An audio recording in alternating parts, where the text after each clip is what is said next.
Alrighty, so the match between Inter Miami versus Palmeiras have just finished, which means it's time to do the review of these two MLS teams that it was involving in the final match day of the group stage of the FIFA Club World Cup. And while one team is eliminated from the FIFA Club World Cup, the other is moving on into the next round. Though, despite the fact that Inter Miami is the only team that made it to the round of 16 out of all three of these MLS teams, you just kind of had a sense that, yeah. They probably could have gotten an easier draw if they were able to hold on to this resort, and we'll definitely talk about that resort in just a bit before we talk about this game between PSG and the Seattle Sounders. And speaking of PSG, that is going to be the opponent that Inter Miami is going to be facing in the next round. So yeah, not easy whatsoever. And in many ways, you kind of had a sense that it's almost like it's scripted with the way that Messi gets to face against his former team and against a team that, yeah, PSG wanted some big revenge in that game, especially. They'll definitely be playing with some vengeance, especially facing against a guy that, yeah, played for them for a bit and didn't really do much with that club. But speaking of which, like I said, in the first game between PSG versus the Seattle Sounders, and coming into this one, I was expecting that anything less than 3 goals that the Seattle Sounders can see is going to be considered a win and a success. Well, you could say that it was definitely considered a success for the Sounders in this one, able to hold to PSG of just scoring two in this one. And to be fair, I know some people will say, well, PSG didn't play their strongest team, and that in many ways they were kind of coasting late in this one on their way to an easy 3 points, and maybe give Seattle a little bit more easier task, and kind of almost playing in fourth gear instead of usually when they're at their best. But still, despite that, this is a PSG team that even when they're playing in their fourth gear, or if they put some of their backup players, this is still considered to be one of the best teams in the world. And the Sounders, to be fair, they, again, it feels like it's been kind of the story of this tournament for the Seattle Sounders. And take what you can with this statement, where they have done well throughout this tournament, facing against the big boys in the world, facing against by far the toughest team that any MLS team have face in the Club World Cup. But the problem for them is that they just haven't shown that clinical finishing and haven't taken advantage of the moment that they needed to. And in this game, we kind of saw something similar to that, especially early in this one. Though, to be fair, they kind of got off to a strong start, the Sounders. Vargas would put it over from long range, as that was the game's first shot before Jackson Reagan heads it wide from close. As again, it was a positive start for Seattle. You kind of had a sense maybe the players are really amped up because, again, for these Sounders players, this has to be a privilege for them to play against the European champion in this one, and really are going to give it their all. Fry would deny Due, as that was PSG for a shot before Ferreira would puts it wide from long range. Due would then hits it right to Fry in the 15th minute, as PSG expectantly started to ramp up the pressure, trying to test the Sounders back line. Kevin Lee would hit it right to Fry, and by the way, I do apologize if I completely mispronounced some of these names. I mean, some of these PSG names are really hard, and this is probably the hardest one out of all of it. It also doesn't help the fact that he also scored in this game as well. So I have to say his name again later in the review of this game. But the shots were now 6-2 for the European champion PSG. You can see there they're starting to get themselves into gear. Though in the 19th minute, this was the chance for Seattle to at least get themselves something out of this game. And yeah, for Jesus Ferreira, he would want to have this one back, because just he had an empty net to shoot here. Puts this one high after just an uncharacteristic turnover from Donnarumma. I mean, that is one you usually never see him make there. And yeah, Seattle, they would absolutely feel like they should have took advantage of that chance, and especially Jesus Ferreira, he would be thinking about that, because that was kind of the chance that the Sounders were looking to try to get the lead. And most importantly, that's probably the best it's gonna get for the Seattle in this one, knowing PSG is not gonna allow those chances again. Due then hits it right to Fry in the 30th minute, but then in the 35th minute, it's that guy with the tough last name scoring the goal here, as Lee would score from Ferreira to make it 1-0 in favor of PSG again. Apologies in advance that I'm absolutely butchering that name, but yeah, this came off of a deflection too, so a little unfortunate for the Sounders. But yeah, just not great defending in terms of clearing the ball away from the corner for the Sounders, and they pay the heavy price for it, as they down 1-0 in the 35th minute, and that would be the scoreline heading into halftime. Now in the second half, not much really happened to the start of the second half. Again, it just feels like PSG was kind of playing in fourth gear in this one. They weren't really the playing at their best and don't really need to because it seems like they have the ability to just kind of cruise their way to get the win. And you can see the Sounders, they were just chasing shadows, just trying to get the ball here. The possession was all dominated by PSG, and it just also kind of had a feeling in this game. It just kind of felt like a training session for PSG at time. Neves would then puts it wide on the doorstep of goal before Bell had a rare chance for the Sounders, but he missed this one wide. But in the 66th minute, Hakimi would score from Barcelo to make it 2-0 in favor of PSG, and that was a backbreaker moment for the Sounders too, because on the other end, Ober Vargas had a chance to tie the game up, but he just didn't quite bring it down cleanly with his touches. And then here comes PSG on the counter attack on the other end, and yeah, that was a lethal counter attack, and just like that, PSG has a comfortable 2-0 lead. Zaire Emery then looked to make it free, but this one was clear off the line by Nuhu. So for once, Nuhu actually did something in this one. But a bit of a rough tournament for Nuhu. In this one, he hasn't really been playing at his best. But to be fair, this season it's been a rough season for Nuhu. I mean, I know Sounders fan would not want to admit it, but yeah, Nuhu definitely has not played at his best this season and has really declined quality compared to what we've seen in previous season. Morris then had a shot that was deflected and goes wide, so Jordan Morris making a bit of a cameo coming back to the Sounders team after a lengthy injury before Christian Rodon would put it high from long range in the 89th minute. I gotta say, Christian Rodon, you gotta say that he's gotta at least get a call up for the U.S. men's national team in September, and maybe even in the conversation again for the national team, because throughout this tournament, if you ask me who is the best Sounders player out of this tournament, it's got to be Christian Rodon, and it's not even close. I mean, he has put in the work there. He's been going toe to toe against some of the best defender in the world, and yet, despite that he has to do so, he's been doing a really good job in terms of it. So why not maybe give a chance for Christian Rodon a chance to be back in the national team conversation? Obviously, it's too late for him to be back in the Gold Cup squad because obviously you can't change the squad in the middle of the tournament. But there's no doubt that I think Cristiano Ronaldo might get a chance, especially once the Gold Cup is over, and maybe get a chance to be back in the national team conversation back to around September.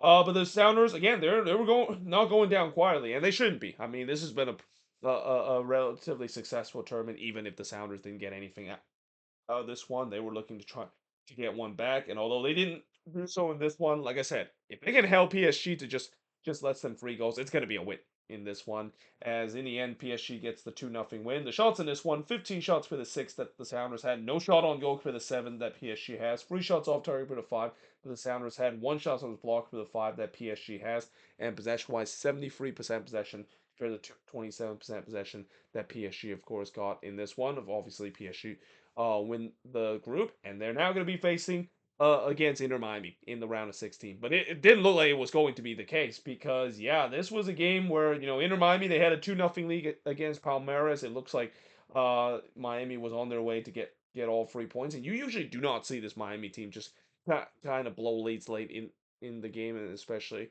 kind of hit the self-destruction button late in the game. But that's exactly what happened in this one. And maybe part of that is due to the fatigueness that kind of started to show with this team. Again, when you have an older team like Miami and with the way that they play so many games in such a short amount of period, maybe that's where the fatigue could become a bit of a factor. But yeah, this is a game that, again, for Miami, I know that they won't admit it that they did this on purpose so that they can of course face against PSG, and especially Messi will maybe have a revenge against his former team. But you gotta say, in many ways, they would probably feel like they would have done much better in terms of their chances of moving on to the next round against Botafogo than facing against the defending European champion heading into the round of 16. Now, in the first half, there was definitely a mixture of green and pink in the crowd here. I would say probably about 60% was there for Palmeiras. In terms of the atmosphere, it definitely felt like it was a Palmeiras home game. I mean, the atmosphere was absolutely electric, and that's kind of one of the things I would say about the South American team. Well, I know some of these European team might not really care about this tournament. These South American team, especially the fans, they have provided by far the best atmosphere can imagine, and especially Palmeiras fan, they have been electric. I think between them and Boca Junior fans are two are probably the most passionate fan base and brought in the most noise that we've seen in this tournament, and this is exactly what Gianni Infantile was hoping that it was going to be the case in this Club World Cup, where there's that excitement and that energy that we would see, and yeah, just kind of makes me wish that I could have been part of this, and that I actually did had a thought of maybe even attending this one a couple of months ago, and that yeah, hearing the atmosphere just kind of feels like I wish I was there for that. But at least hearing it's probably the closest in terms of being in the stands, because like I said, it was absolutely electric. The Palmeiras fan, they definitely showed up through this one. And in the fourth minute, they had the first chance of the game as Gomez heads it right to Ustari as Palmeiras was on the front foot, already looking to try to get the lead. The first shot for Miami, see Redondo puts it wide from long range. There was a shout for a penalty for Miami not given. Turnover has been an issue for Miami early in this one, and this would be a theme throughout this game. There was just way too many turnover that Inter Miami was committing in their own half. They could not hold on to their ball in their own half, but despite that, they take the lead in the 16th minute as Alande would give Miami a 1-0 lead, and this was a little fortunate too because not only it came off a lightning counter attack, which is something we usually don't see Miami do, but this is also a moment where one of the Palmeiras defender, and really the last Palmeiras defender, just kind of pulled a hammy at the worst possible time. He basically sent Alande through on goal, and Alande made no mistake here to give Inter Miami a 1-0 lead.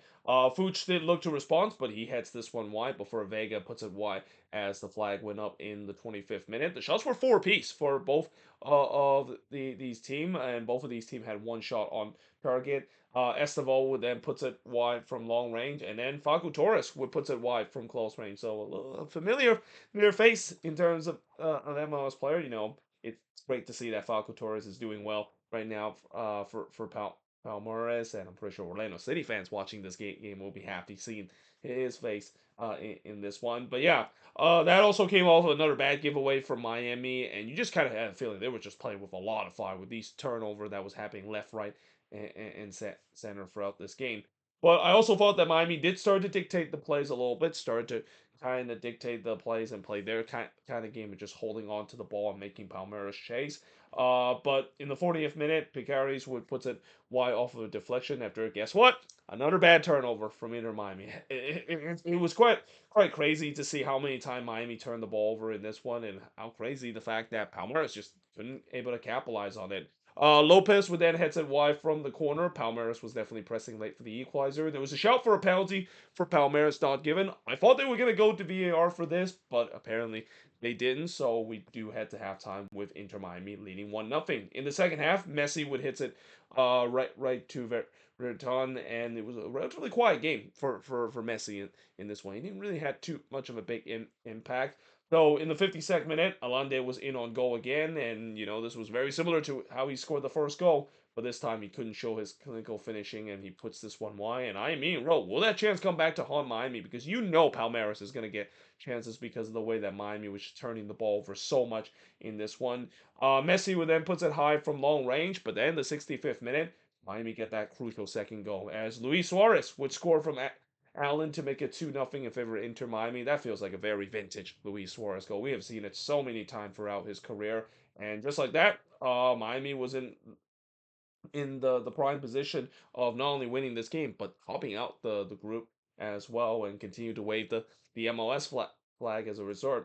Paulinho then looked to respond, but he missed wide in the 67th minute before Messi would put it wide from long range. Palmeiras, I thought, not only was on the roll, but you just kind of had a sense that the atmosphere definitely was not as strong as we saw in the beginning of the game. As soon as I think that second goal scored by Inter Miami, you can clearly see it just completely zapped the atmosphere. The Palmeiras fans were very quiet, and now they're kind of on the ropes because one more goal that they conceded, and with the way that at this point LA was actually winning against Porto in this one, now all of a sudden Palmeiras could find themselves eliminated in the standings. And who would have thought that we would have seen Inter Miami and Al Ahly as the two teams that move on out of this group, when coming into this, it looked like it was supposed to be Porto and Palmeiras the one to move on.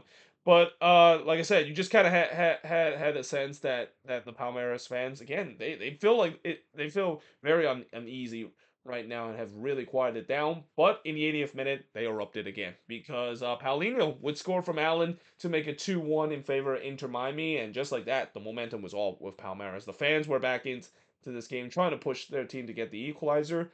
And they do exactly that in the 87th minute as Maurizio would score to tie the game up at 2 apiece. Miami didn't clear their lines from the corner, and they once again paid the price as a result. And then Maurizio looked to try to get the lead for Palmeiras, but he puts that one over. And right now, it just feels like it's unraveling for Miami. I mean, the fans, they were going absolutely nuts, at least with the Palmeiras fans, that is. And you just kind of had a sense that now all of a sudden Miami is on the rope. And if they lose this one, depending on the resort, there could be a case that they could actually get eliminated after tonight. Ustari then denied Paulinho from close in the 4th minute of stoppage time, and in the end, Miami is very happy the fact that the full time whistle eventually was blown because if I have a feeling if this game would have gone for another 5 minutes, Palmeiras would have won this one. But it ends in a 2-2 draw in this one. The shots in this one, 23 shots for the 8 that Miami has. Obviously, Palmeiras really press late to try to get the win. So they obviously had most of the shots. 7 shots on goal for the 3 that Miami has. 3 shots off target for the 10 that Palmeiras had. 6 shots that was blocked for the 2 that Miami has. And possession wise, 54% possession compared to 46% possession that Palmeiras has in this one. And even though Inter Miami players and Javier Mascherano won't admit it, but they feel like this is a huge missed opportunity for them to get a better chance in terms of being in a more favorable path to move on into the next round because I even though I know Botafogo has provided some surprises, especially beating the European champion PSG in the group stage, I feel like they're going to be a much easier opposition that Miami face compared to PSG. And like I said, it just feels like it's kind of a revenge game for both Messi and PSG because yeah, both those two they have definitely had a long complicated relationship that end up with the bridges being burned. So PSG would be really up for that game, and especially facing against the players that not only did not deliver, but eventually burning the bridge in the end. Yeah, I just feel like that is just a worse matchup for Inter Miami facing against the European champion compared to if they do face against the Copa Libertadores champion that is Botafogo. But there you have it. That is pretty much it when it comes to look at both of these games involving MLS team in the FIFA Club World Cup. Obviously, there is just going to be one more review, which is LAFC taking on Flamengo. That game is pretty meaningless because LAFC is already eliminated. But I know for sure we're going to have at least two more review involving MLS team in the FIFA Club World Cup. But one thing I also want to mention is the fact that MLS action is going to be back relatively soon. So it's kind of hard to believe this Gold Cup and FIFA Club World Cup break is already over because we're gonna have some games. It's gonna be happening on Wednesday. Now, obviously, it's not gonna be involving MLS team that is in the FIFA Club World Cup. They're still going to get those game postponed to a later day, and I'm pretty sure Inter Miami will probably have their weekend game postponed because of them now moving on into the next round. But still, yeah, it's hard to believe that as the Gold Cup and the FIFA Club World Cup is starting to get into the business end, getting close to the knockout stage. MLS is definitely back, and we're back to the grind in terms of looking at the season to see how all these team is going to do throughout the rest of the season. But as always, hope you guys enjoyed this video. If you do, make sure to leave a like, smash the subscribe button, and yeah, I of course will see you guys next time.